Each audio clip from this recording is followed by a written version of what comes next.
Bismillahirrahmanirrahim. Assalamualaikum warahmatullahi wabarakatuh.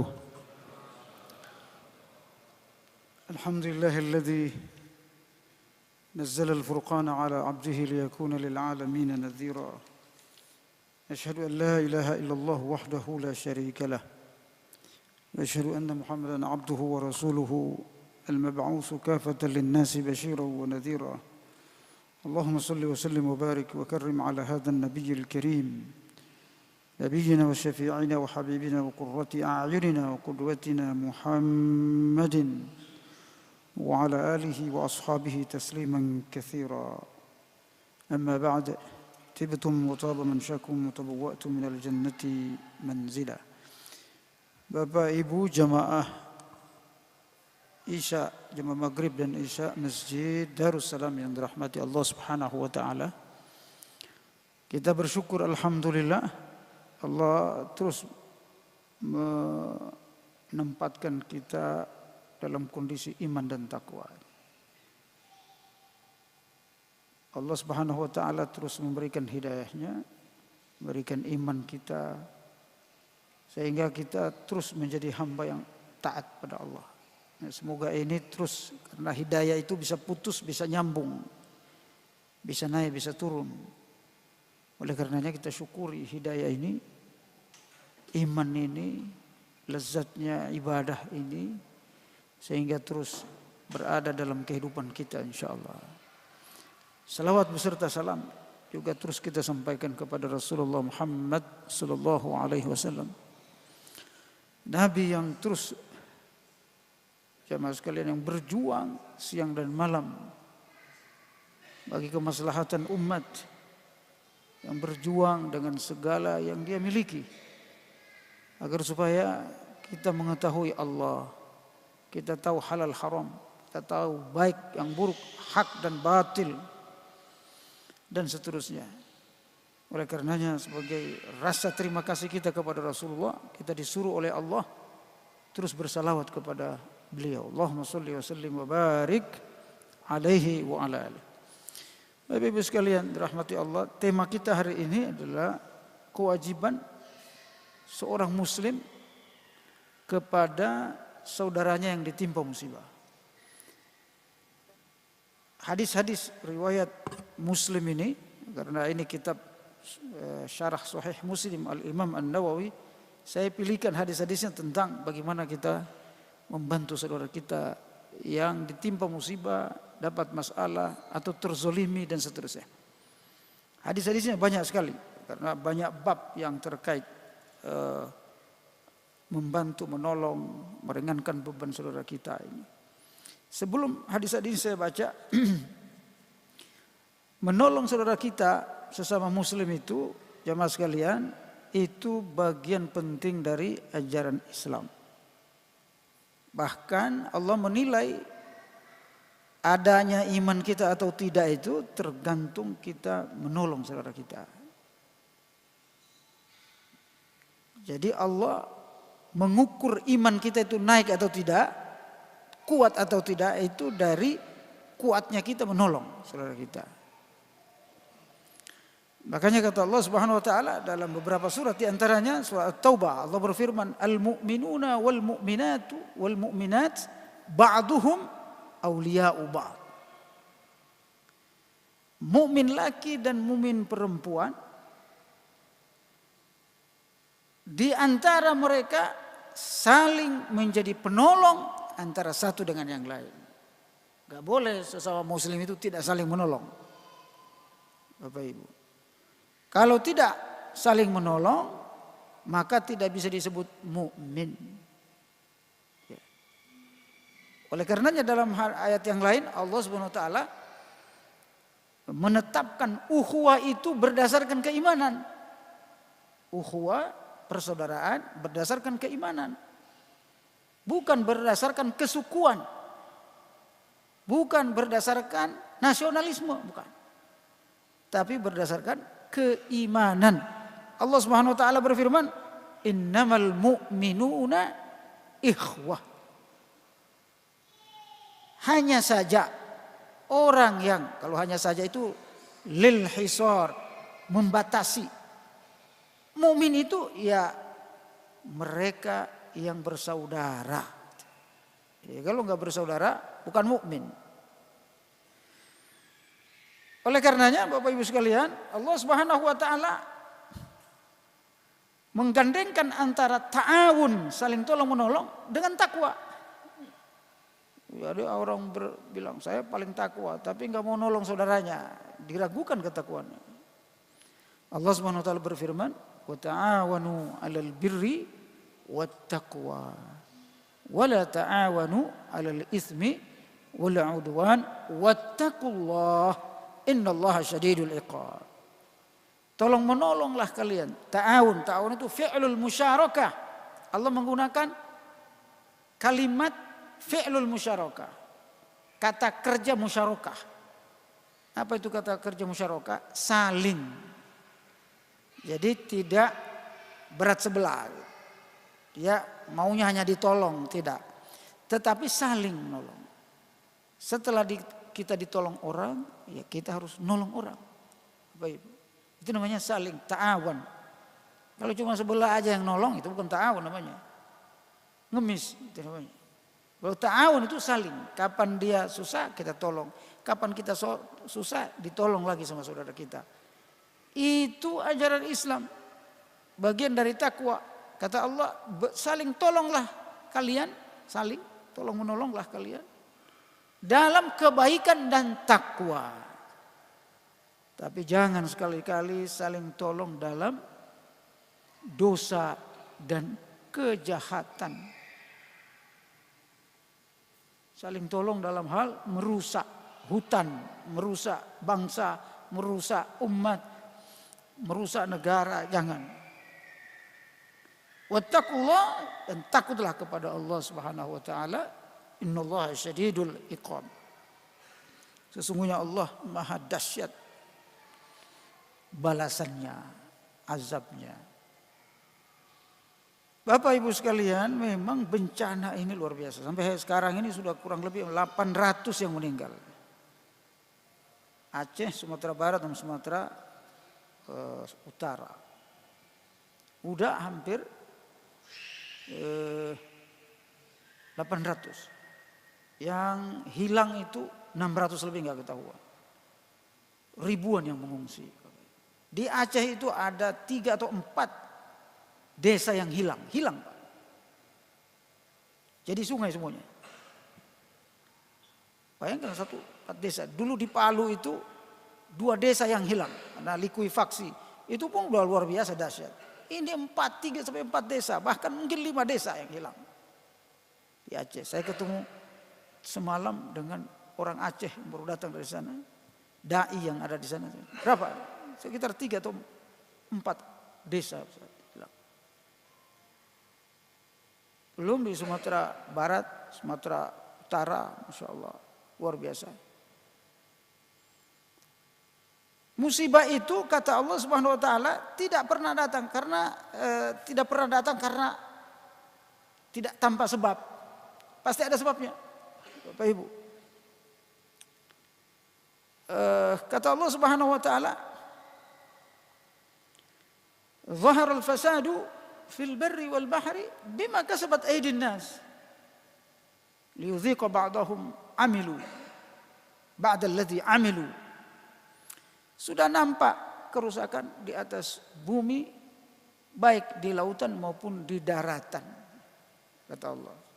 Ini kerusakan di daratan. Bima kasabat aydin nas, karena perbuatan tangan-tangan manusia yang kotor. Tangan-tangan manusia yang tidak bertanggung jawab. Ya, isunya memang penebangan pohon, hutan sembarangan, Bapak Ibu. Cari keuntungan sebagian orang, tidak memperdulikan nasib orang lain. Ini yang terjadi. Nah, semoga ini teguran. Makanya kata Allah Subhanahu wa taala, liyudhiqa ba'dalladzi amilu. Untuk kami berikan hukuman atas sebagian yang mereka lakukan. Sebagian saja hukumannya itu. La'allahum yarji'un, agar mereka bisa kembali menjadi sadar. Mudah-mudahan yang menebang-nebang pohon. Dalam Islam itu nebang pohon nggak bisa sembarangan, Bapak Ibu sekalian. Di kita itu ada yang hobi menebang pohon. Dalam Islam nebang pohon itu nggak bisa sembarangan, Pak. Kecuali untuk kebutuhan yang penting. Jadi kalau untuk hobi saja nebang pohon itu dosa, Bapak Ibu. Dalam perang saja nebang pohon nggak boleh sembarangan. Dalam perang, Pak. Kata Nabi SAW ketika mengirim pasukan berperang, kalian berperang jangan membunuh anak-anak, jangan membunuh wanita, jangan membunuh orang tua, jangan rusak masjid gereja, jangan tebang pohon sembarangan. Dalam perang sekalipun, Pak. Apalagi bukan perang. Nah, oleh karenanya ini sudah terlanjur. Ya, musibah sudah melanda saudara kita di Aceh dan Sumatera. Bagaimana sikap kita terhadap orang yang ditimpa musibah? Memang ada pertama kalimat istirja. Kata Allah SWT dalam surah Al-Baqarah, alladzina iza asabathum musibah qalu inna lillahi wa inna ilaihi raji'un. Orang yang ditimpa musibah kita ucapkan inna lillahi wa inna ilaihi raji'un. Bukan cuma orang meninggal, timpa musibah, rumahnya rusak, ya, negerinya hancur dan seterusnya, kita ucapkan inna lillahi wa inna ilaihi raji'un. Nah, berdasarkan hadis-hadis ini, Bapak Ibu sekalian, Rasulullah SAW menjelaskan di beberapa hadis. Ya. Saya baca di antaranya adalah ini hadis diriwayatkan oleh Abu Hurairah. An Abi Hurairah qala Rasulullah sallallahu alaihi wasallam la tahasadu wa la tanajashu wa la tabaghadu wa la tadabaru wa la bai'a ba'dukum ala bai'i ba'din wa kunu ibadallahi ikhwana al-muslimu akhul muslim la yazlimuhu wa la yakhdhuluhu wa la yahqiruhu at-taqwa hahuna wa yashiru ila sadrihi 3 marrat bihasbi imri'in minasy-syarri ay yahqira akhahu al-muslim kullul muslim 'alal muslim haramun damuhu wa maluhu wa 'irduhu. Hadis riwayat Muslim nomor 2563. Dari Abu Hurairah radhiyallahu anhu, Rasulullah sallallahu alaihi wasallam bersabda, "Jangan kalian saling hasud dan jangan kalian saling benci dan jangan kalian saling bermusuhan dan jangan kalian saling membelakangi, saling cuek. Dan jangan saudaramu membeli barang yang sudah dibeli oleh saudaranya. Yang sudah dibeli lagi sama dia. Sehingga orang itu enggak jadi beli. Wa kunu ibadallahi ikhwana, dan jadilah kalian hamba Allah yang bersaudara. Nah, di sini nih ayatnya nih, hadisnya nih. Jadilah kalian hamba Allah yang bersaudara. Al-muslim akhul muslim. Muslim yang satu adalah saudara bagi muslim lainnya. Ya. Jadi kalau dia muslim, saudara kita, Pak. Bukan sekedar teman, tapi saudara. La yazlimuhu wa la yakhzuluhu. Tidak boleh dia menzoliminya dan tidak boleh dia membiarkannya. Membiarkannya menderita, membiarkannya miskin, membiarkannya dikena musibah, enggak boleh. Wala yahqiruhu, dan tidak boleh dia merendahkan saudaranya. Menghina, melecehkan saudaranya, enggak boleh, haram. At-taqwa hahuna, takwa itu di situ, di sini. Menurut Abu Hurairah, beliau menunjuk dadanya 3 kali. Takwa di sini, takwa di sini, takwa di sini. Bihasbi imri'in minasyarri ay yahqira akhahul muslim.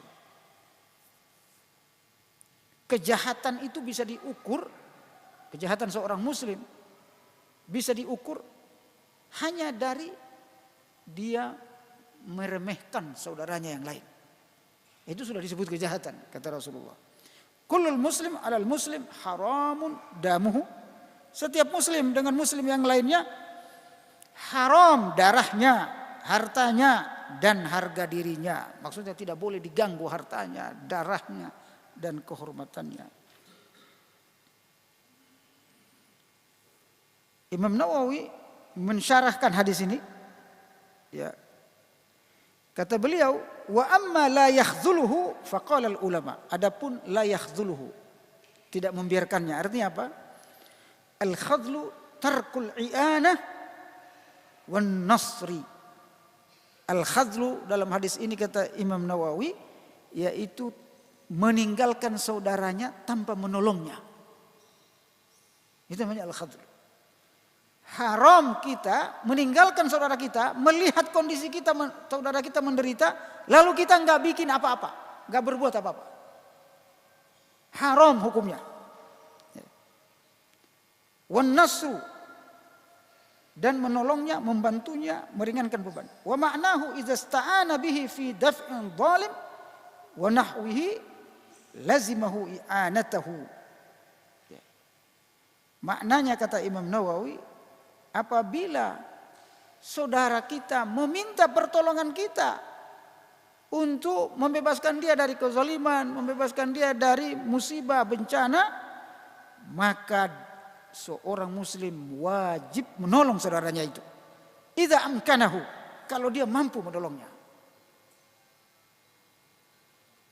Lagi kita semuanya mampu menolong insyaallah, minimal dengan doa kita, minimal dengan sedekah kita dan seterusnya. Walam yakun lahu uzrun syar'iyyun, kalau dia dalam menolong itu tidak punya uzur syar'i, tidak punya halangan syar'i. Saya enggak bisa nolong, orang saya enggak punya uang sama sekali, ngasih makan anak aja susah. Nah, kalau yang kayak gitu enggak wajib dia nolong. Tapi kalau mereka yang punya segala-galanya wajib menolong, Bapak Ibu. Ini hadis menolong saudara kita yang kena musibah atau kena dizolimi dan seterusnya. Seperti di Palestina dizolimi, diperangi, dijajah. Ini hanya hadis dalam Muslim, Sahih Muslim, Bapak Ibu. Belum hadis yang lain lebih banyak lagi. Di antaranya hadis yang lain, selain dari Sahih Muslim ini, Rasulullah SAW bersabda, "Man la yahtammu bi amril muslimina falaysa minhum." Ini yang sering kita dengar dari kiai-kiai kita zaman dulu. Man la yahtammu bi amril muslimina falaysa minhum. Hadis ini tidak ada di Sahih Bukhari, tidak ada di Sahih Muslim, tidak ada di Abu Daud, Tirmidzi, tapi diriwayatkan oleh Al-Imam At-Tabrani dan Al-Baihaqi. Sehingga ada mengatakan tidak terlalu sahih. Tapi berdasarkan hadis ini, hadis tadi yang dibilang tidak terlalu sahih menjadi sahih karena senada dengan hadis-hadis ini. Sahih li ghairihi. Dia menjadi sahih, menjadi kuat karena ada hadis riwayat Bukhari, Muslim yang menjelaskan hal yang sama. Maka hadis man la yahtamma bi amril muslimina falaysa minhum sahih. Apalagi berdasarkan ayat-ayat yang kita bacakan tadi. Kata Nabi, siapa yang tidak peduli sesama saudara muslimnya, maka dia bukan dari umat muslim itu. Artinya bukan umat Islam. Jadi bukan umat Islam kalau tidak peduli sama umat Islam. Memang hadisnya agak keras Bapak Ibu sekalian. Ya. Kalau tadi haram saja, kalau ini enggak, mengeluarkan dia min dairatil muslim. Mengeluarkan seseorang dari status sebagai muslim. Kalau kita tidak menolong saudara kita yang muslim.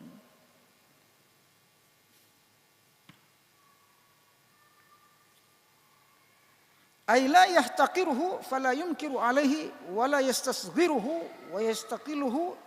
Qala al-qadi wa rawahu ba'duhum la yaghfiruhu bi dhammil ya'i wal kha'i al-mu'jama ay la yaghdiru bi ahdihi wa la yanqudu amanahu. Masyaallah. Kata Imam Nawawi, kata-kata la yahqiruhu, ada kalimat la yahqiru tadi Bapak Ibu sekalian di hadis ini. Wala yahqiruhu at-taqwa hahuna. Wala yahqiru itu maksudnya apa? Arti aslinya itu tidak meremehkannya. La yahqiru. Tetapi menurut Al-Qadhi ini gurunya Imam Nawawi. Al-Qadhi Iyad nama aslinya. Ulama besar di zaman itu, ya, ahli hadis, beliau berkata maksud la yahqiru di situ adalah la yanqudu amanahu. Dia tidak mengkhianati amanat yang dipikulkan di punggungnya oleh Allah. Amanat apa itu? Amanat membantu saudaranya. Jadi kalau kita tidak membantu saudara kita, itu berkhianat, Pak, pada saudara kita. Menurut Al-Imam Al-Qadhi.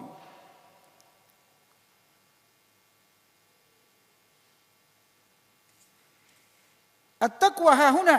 Lalu hadis ini Abu Hurairah radhiyallahu anhu menjelaskan, Nabi sampai menunjuk takwa itu di sini, takwa itu di sini, takwa itu di sini, sambil menunduk dadanya. Apa maksudnya Bapak Ibu sekalian? Takwa itu di hati, bukan di mulut. Ya. Takwa yang benar itu di dalam hati. Takwa yang benar itu batin, bersifat batin. Bukan hanya di ucapan, saya sih bertakwa, saya takut sama Allah. Enggak, bukan itu takwa. Takwa itu adalah hatinya yang takut kepada Allah. Hatinya yang dekat sama Allah. Hatinya yang tulus beriman kepada Allah SWT. Makanya kata Imam An-Nawawi, annal a'mala adh-dhahira la yahsulu biha at-taqwa. Amal-amal yang nampak, perbuatan kita yang nampak, yang dilihat orang itu belum tentu menghasilkan takwa.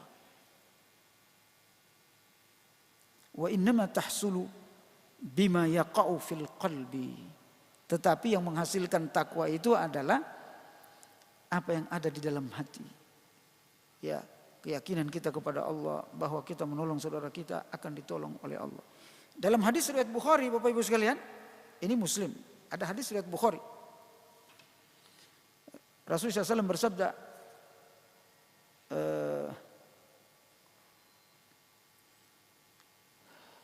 man yassara mu'minan kurbatan min kurabid dunya, siapa yang memudahkan saudara muslimnya dari kesulitan dunia, min kurabid dunya, yassarallahu lahu kurbatan min kurabi yaumil qiyamah, maka dia nanti di hari kiamat akan dimudahkan oleh Allah Subhanahu wa taala urusannya. Jadi kalau kita membantu saudara kita di dunia, nanti Allah akan bantu kita di akhirat. Dalam hadis yang lain, Rasulullah SAW bersabda, dalam hadis Bukhari, saya belum menemukan di kitab ini di Muslim, tapi di kitab Bukhari ada. Rasulullah SAW bersabda, wallahu fi aunil abdi ma kana al-abdu fi auni akhihi. Dan Allah Subhanahu wa taala akan menolong seorang hamba selama hamba itu menolong saudaranya. Jadi Bapak Ibu sekalian, kita nolong orang itu jangan hemat-hemat. Gitu. Udah kebanyakan ditolong dia. Enggak. Tolong semampu. Kenapa Bapak Ibu sekalian? Selama kita menolong, menurut hadis ini, selama kita menolong saudara kita, selama itu pula Allah menolong kita.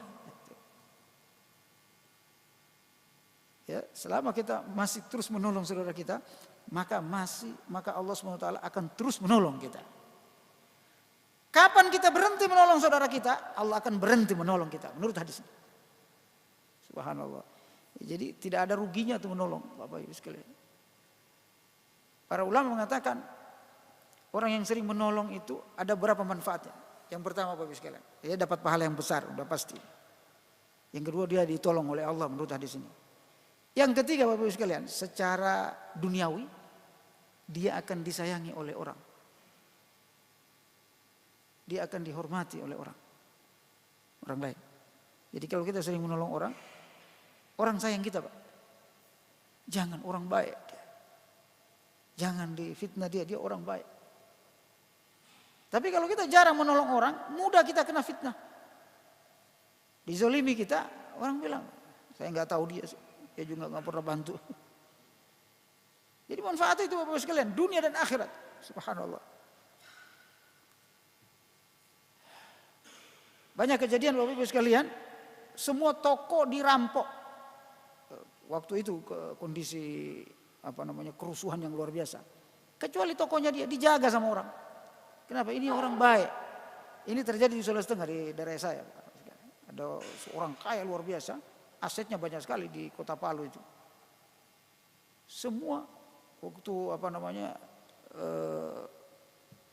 tsunami dan seterusnya itu, orang udah kelaparan. Banyak toko yang dijarah dan seterusnya. Kejadian saya lihat sendiri Pak, saya naik motor, Masya Allah. Orang ngambil semen, tsunami kok ngambil semen gitu.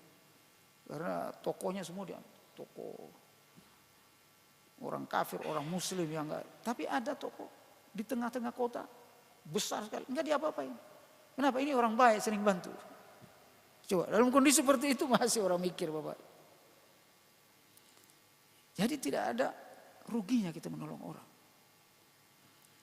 Hadis berikutnya Bapak Ibu sekalian, ini hadisnya agak panjang. Karena begini Bapak Ibu, menolong orang, membantu orang, itu tabungan kita di akhirat. Tabungan kita di akhirat. Maka ada riwayat orang yang ketika dia sudah meninggal dunia, pingin balik lagi. Kenapa? Karena dia lihat, kata Ibnu Qayyim al-Jauziyah, karena dia sudah melihat kedudukan orang yang menolong itu. Yang suka menolong. Maka orang ini pingin kembali ke dunia. Laula akhartana ila ajalin qarib wa as-saddaqa wa akum minas salihin. Itu dalam surah Al-Jumu'ah kalau enggak salah. Kata Allah Subhanahu wa taala, ada orang meninggal dunia, dia pingin ditunda ajalnya ila ajalin qarib. Sebentar saja ya Allah. Untuk apa dia ditunda? Wa as-saddaqa wa akum minas salihin. Agar supaya aku mampu bersedekah kepada orang, membantu orang. Jadi kalau dia bisa hidup sedikit saja, hanya untuk bisa menolong orang, Bapak Ibu. Saking hebatnya pahala menolong orang itu. Nah, ada sebuah hadis diriwayatkan oleh Muslim ini, Bapak Ibu sekalian, dari Abu Hurairah juga. Dari Abu Hurairah. Qala Rasulullah sallallahu alaihi wasallam, "Inna Allah yaqulu yaumal qiyamah, ya ibna Adam, maridtu falam ta'udni." Ini hadis qudsi Bapak Ibu. Ini diriwayatkan oleh Abu Hurairah. Allah Subhanahu wa taala berfirman di hari kiamat. Jadi di hari kiamat kita dikumpulin. Manusia yang dikumpulin. Lalu Allah ngomong sama kita manusia ini. Wahai anak Adam, dulu kalian masih hidup di dunia. Maridtu falam ta'udni. Aku sakit. Aku Allah sakit, tapi kalian tidak menjengukku. Lalu kemudian manusia menjawab di masa itu, di hari kiamat itu, ya Rabbi, kaifa a'uduka wa anta rabbul alamin wa anta rabbal alamin. Wahai Tuhan Maha Kuasa, bagaimana mungkin kami menjenguk Engkau? Bagaimana mungkin Engkau sakit? Engkau Rabb semesta alam. Kau bisa sakit? Harus dijenguk. Qala ma alimta anna abdi fulanan marida falam ta'udhu.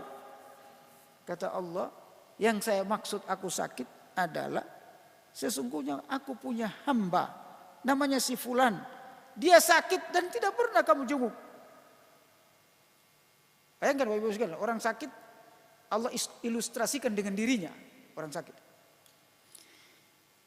Ma alimta annaka law udtuhu lawajadtani 'indahu. Apakah kalian tidak tahu kalau kalian menjenguk dia yang sakit itu, maka kalian akan mendapatkan aku di sisinya.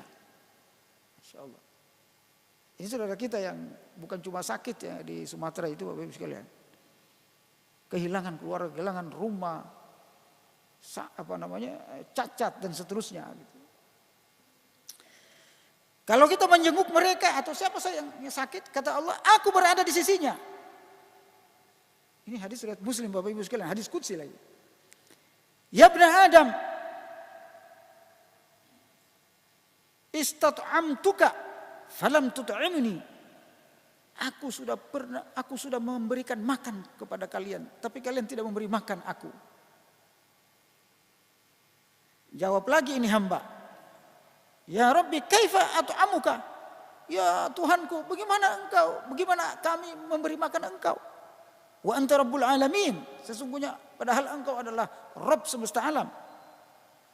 Qala amma alimta annahu istat'amaka 'abdi fulanun falam tut'imhu, amma alimta annaka law at'amtahu lawajadta dzalika 'indi. Kamu tidak tahu bahwa sesungguhnya orang yang engkau kasih makan, orang yang lapar itu, fulan yang lapar, kamu tidak kasih makan.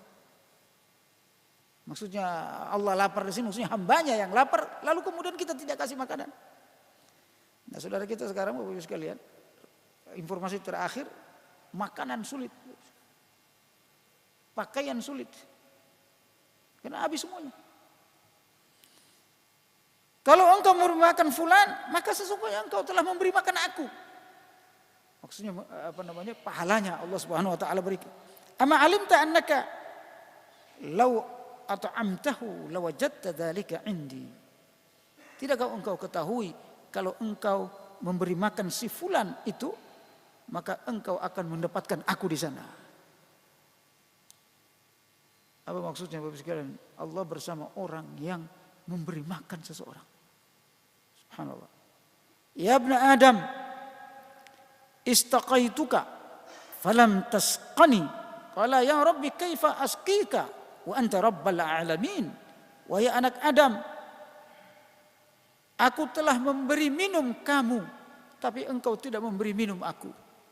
Kalau tadi aku sudah kasih makan engkau, tapi engkau tidak kasih makan aku. Para hamba di hari kiamat itu menjawab, wahai Tuhanku, bagaimana kami bisa memberi minum engkau? Wa anta rabbal alamin, dan engkau adalah Rabb semesta alam. Qala astaiqaka abdi fulanun falam tasqihi. Sesungguhnya fulan, saudaramu muslim, sering memberi minum engkau, tapi engkau tidak memberi minum dia. Jadi orang tolong engkau, tidak juga menolong orang lain. Amma innaka law saqaitahu wajadta dzalika 'indi. Sesungguhnya kalau engkau memberi minum dia, maka engkau akan mendapatkan aku di sisinya. Imam Nawawi mensyarahkan hadis ini, qala al-ulama innama adhafa al-marad ilaihi subhanahu wa ta'ala wal muradu al-'abdu tasyrifan lil 'abdi wa taqriban lahu. Kata Imam Nawawi, kenapa Allah mengilustrasikan hamba itu dengan dirinya? Yang lapar kata Allah, aku yang lapar. Yang haus, aku yang haus. Sakit, aku yang sakit. Apa maksudnya? Kata Imam Nawawi, ini untuk memuliakan hamba itu yang sakit itu. Memuliakan hamba yang meminta pertolongan itu. Memuliakan hamba yang kehausan itu, kelaparan dan seterusnya. Takriban lahu, sehingga dia dekatkan dirinya dengan orang itu. Saking mulianya orang yang akan ditolong itu.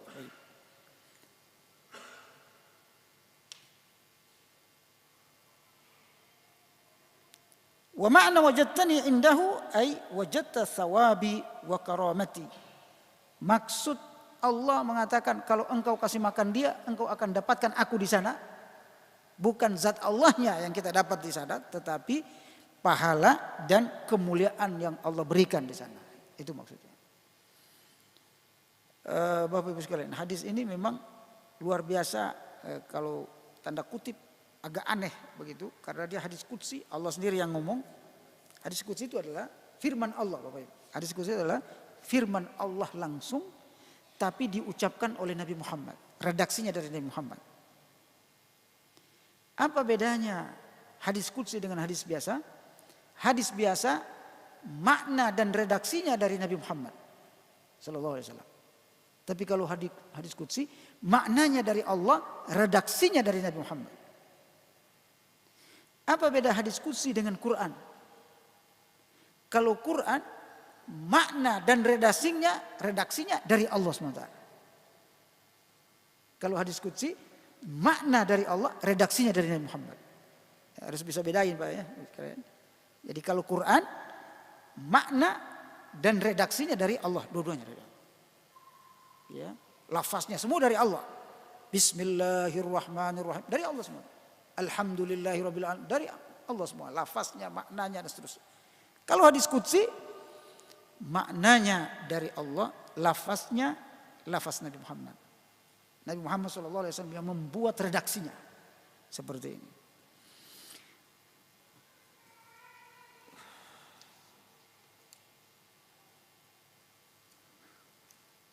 Bab terakhir sebelum kita tanya jawab sedikit Bapak sekalian, bab sawabul mu'min fi ma yusibuhu min maradin aw huznin aw nahwi dzalik hatta asy-syaukati yushakuha.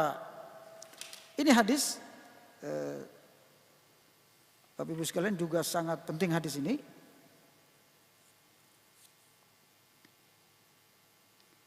Rasulullah SAW bersabda, diriwayatkan oleh